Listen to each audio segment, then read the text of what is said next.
ونعوذ بالله من شرور أنفسنا ومن سيئات أعمالنا من يهده الله فلا مضل له ومن يضلله فلا هادي له ونشهد أن لا إله إلا الله وحده لا شريك له ونشهد أن محمدا عبده ورسوله أما بعد أعوذ بالله من الشيطان الرجيم بفضل بسم الله الرحمن الرحيم للرجال نصيب مما اكتسبوا وللنساء نصيب مما اكتسبنا وسألوا الله من فضله إن الله كان بكل شيء عليما صدق الله العليم.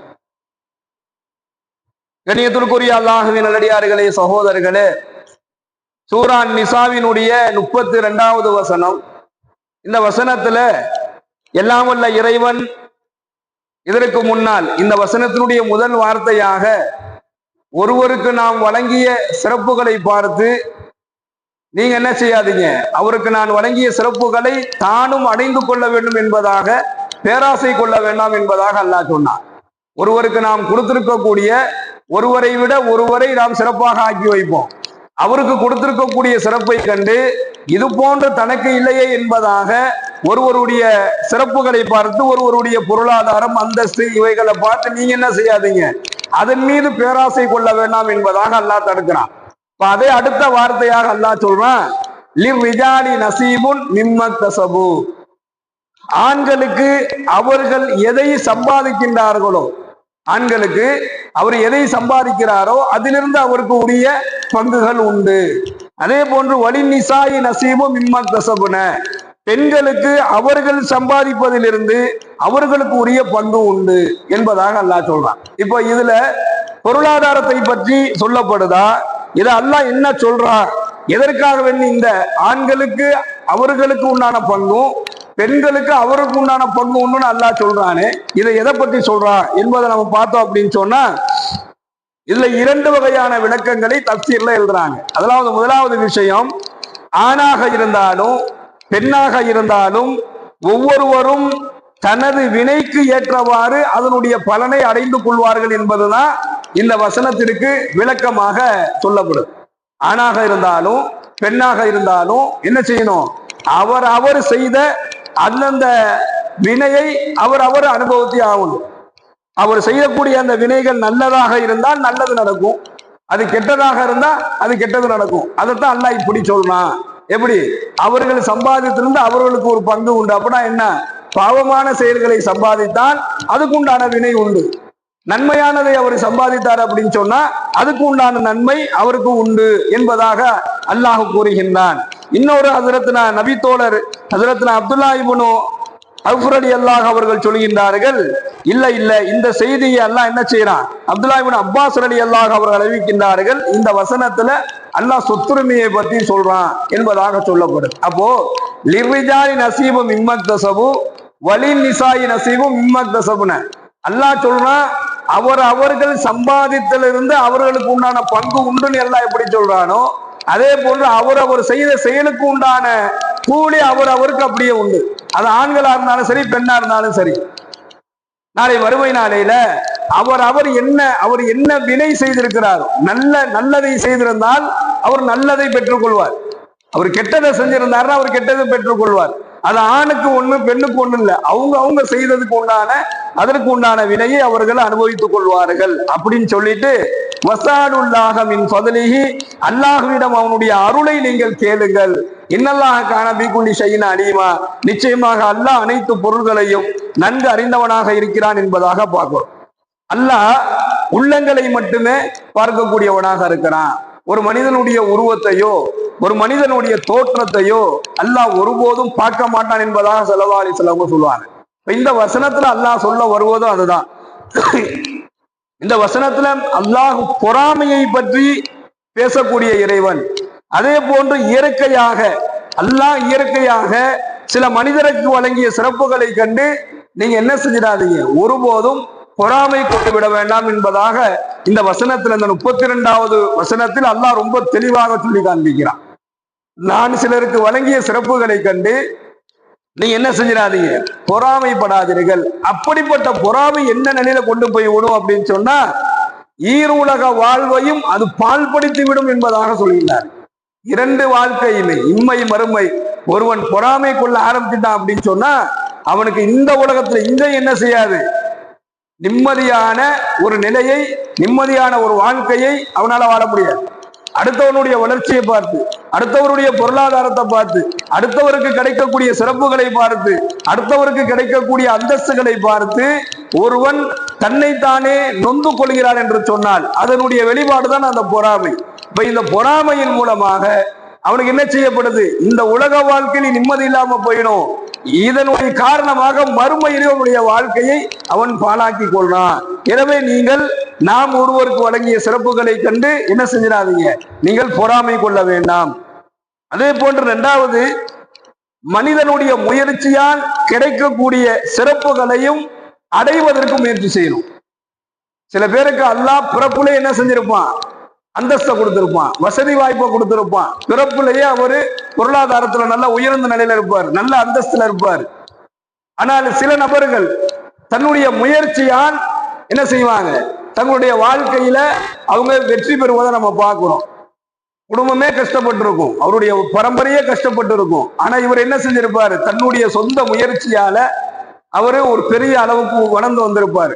நம்ம சொல்லுவோம் அவங்க வீட்டுல உள்ள எல்லாம் ரொம்ப சிரமப்பட்டாங்க, இந்த பையன் வந்ததுக்கு பிறகுதான் அந்த குடும்பம் இன்னைக்கு நல்லா இருக்கு, இந்த பையன் வந்ததுக்கு பிறகுதான் இன்னைக்கு நல்லா சம்பாரிச்சு நல்லா காரு வீடு வாசல்னு சொல்லிட்டு என்ன செய்யறாங்க, சொத்து சோகம் வாங்கி இன்னைக்கு அவங்க நல்லா இருக்கிறாங்க, எல்லாம் இந்த பையனுடைய முயற்சி தாங்க என்பதாக நாம சொல்லுவோம். இதைத்தான் அல்லாஹ் இந்த வசனத்தின் வாயிலாக சொல்றான்.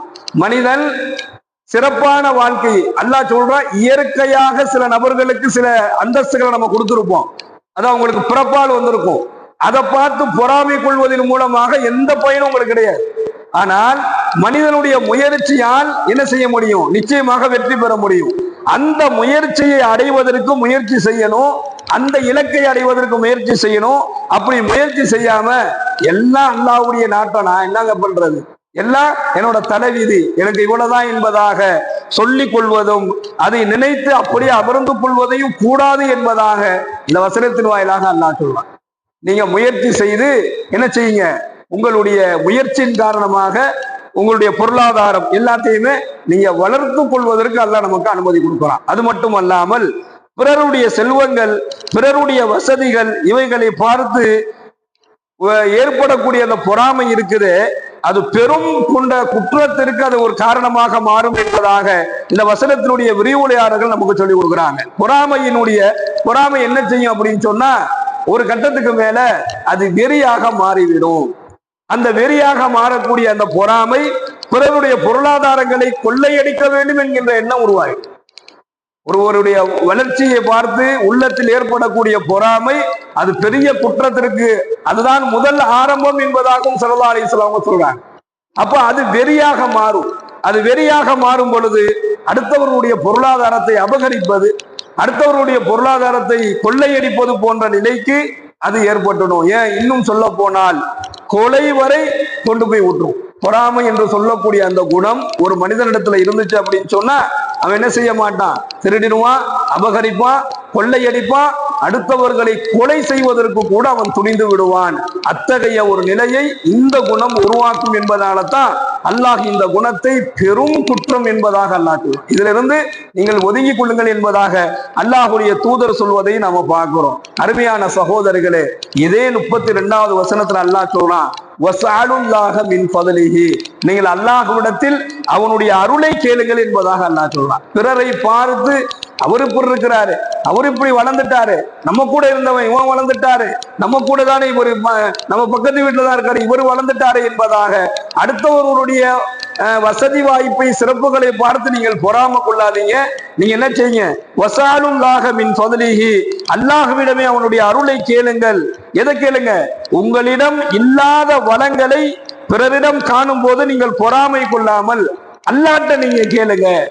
அல்லாஹ் சொல்றான் இந்த வசனத்துல அதுதான் அல்லாஹ் சொல்றான், வஸாலுல்லாஹ மின் ஃபத்லிஹி, யா அல்லாஹ் உன்னுடைய அருளை எனக்கு கொடு என்பதாக அல்லாஹ்வுடைய அருளை அல்லாஹ்விடத்துல நீங்க கேளுங்க. விரும்பிய உங்களுக்கு என்ன நீங்க விரும்புறீங்களோ அத்தகைய வளமான வாழ்க்கையை நீங்க கேளுங்க. விரும்பிய செல்வங்களை கேளுங்கள். யா அல்லாஹ் எனக்கு நீ இதெல்லாம் குழு என்பதாக உரிமையோடு கேட்க வேண்டும் என்பதை இந்த வசனத்தை அல்லாஹ் சொல்றான். சும்மா துவாங்கிறது சாதாரணமான ஒரு விஷயம் அல்ல. அதுல அல்லாஹ் விரும்பக்கூடிய ஒரு முக்கியமான அம்சமே இதுதான். அதுதான் அல்லாஹ் சொல்றான், வசாலுல்லாஹ மின் ஃபத்லிஹி, என்கிட்ட என்னுடைய அருளை நீங்க கேளுங்கன்னு அல்லாஹ் சொல்றான். அப்போ ஒவ்வொரு நாளும் அல்லாஹ்வினுடைய அருளை கேட்கக்கூடியவர்களாக நாம இருக்கணும். ஏனாதானன் கேட்பதை விட விரும்பி கேட்பதை அல்லாஹ் விரும்புறான், உரிமையாக கேட்பதை அல்லாஹ் விரும்புறான். என்ன வேணுமோ அதை கேட்கலாம். வசதி வாய்ப்பான வாழ்க்கை எனக்கு வேணும்னு கேட்கறதுல எந்த தெய்வம் தெரியாது. எனக்கு நல்ல பணம் வேணும், காசு வேணும், பொருளாதாரம் வேண்டும் என்பதாக கேட்பதை அல்லாஹ் விரும்புகிறான். எனவே விரும்பியதை கேட்கணும், உரிமையோடு கேளுங்கள் என்பதாக இந்த வசனத்துல அல்லாஹ் சொல்றான். பிறரிடம் உள்ளதை எனக்கு குடுன்னு கேட்க கூடாது. துவாவுல ரொம்ப கவனமா இருக்கணும். யா அல்லாஹ், அவருக்கு 2 வீடு வந்துருச்சு, அது மாதிரி எனக்கு 2 வீடு கொடு. அவர்லாம் கார்ல போறாரு, அது மாதிரி நானும் கார்ல போகணும், எனக்கு என்ன செய்ய, காரு கொடு. ஸல்லல்லாஹு அலைஹி வஸல்லம் அவர்கள் சொல்கின்றார்கள், பிறரிடம் உள்ளதை பார்த்து எனக்கும் அதே போன்று வேண்டும் என்பதாக நீங்கள் பிரார்த்தனை செய்யாதீங்க. எனக்கும் அதே மாதிரி வேணும் அப்படின்னு நீங்க அல்லாஹ்ட்ட பிரார்த்தனை செய்யாதீங்க. நீங்கள் அவனுடைய அருளை பொதுவாக கேளுங்க. வஸஅலுல்லாஹ மின் ஃபத்லிஹி அல்லாஹ் சொல்றானே, அவனிடத்துல பொதுவாக அவனுடைய அருளை நீங்கள் கேட்க வேண்டும். ஏன்னு சொன்னா, இறைவனுடைய அருள் ஒவ்வொரு மனிதருக்கும் ஒவ்வொரு வகையில மாறும், வித்தியாசப்படும். எந்த அளவுக்கு அப்படின்னா, ஒவ்வொருவருக்கும் ஒவ்வொரு விதமாக அல்லாஹ் தன்னுடைய ஃபதுலை, சிறப்புகளை அல்லாஹ் வழங்குவான். சிலருக்கு பொருளாதாரத்தை அதிகமா, பொருட்செல்வங்கள் அல்லாஹ் அதிகமா கொடுத்திருப்பான். பெரிய அவர்கிட்ட காசு பணத்துக்கும் எந்த நேரத்திலும் குறையவே இருக்காது. அது அவருக்கு அல்லாஹ் வழங்கிய அற்புடை என்பதாக ஸல்லல்லாஹு அலைஹி வஸல்லம் சொல்றாங்க. சிலருக்கு அல்லாஹ் பதவியையும் செல்வாக்கையும் கொடுத்திருப்பான், நல்ல பதவியில இருப்பாரு.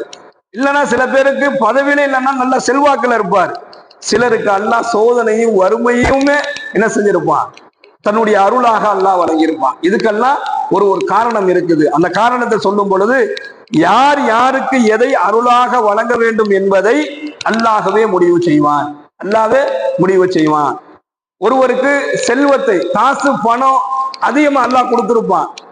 ஏன், என்ன காரணம் அப்படின்னு சொன்னா, இந்த காசு பணம்லாம் இல்லை அப்படின்னா, அவர் வறுமையில இருந்தாருன்னா குஃப்ருலையும் இறை நிராகரிப்புலையும் அவர் போய் சேர்ந்துருவாருங்கிற காரணத்துக்காக வேண்டி அவருக்கு அல்லாஹ் பொருளாதாரத்தை அள்ளி கொடுத்து அவருடைய ஈமான் அல்லாஹ் பாதுகாத்து வச்சிருப்பான். ஏன்னா அல்லாஹ்வுக்கு தெரியும் யார் யாருடைய மனநிலை எப்படி இருக்கும்.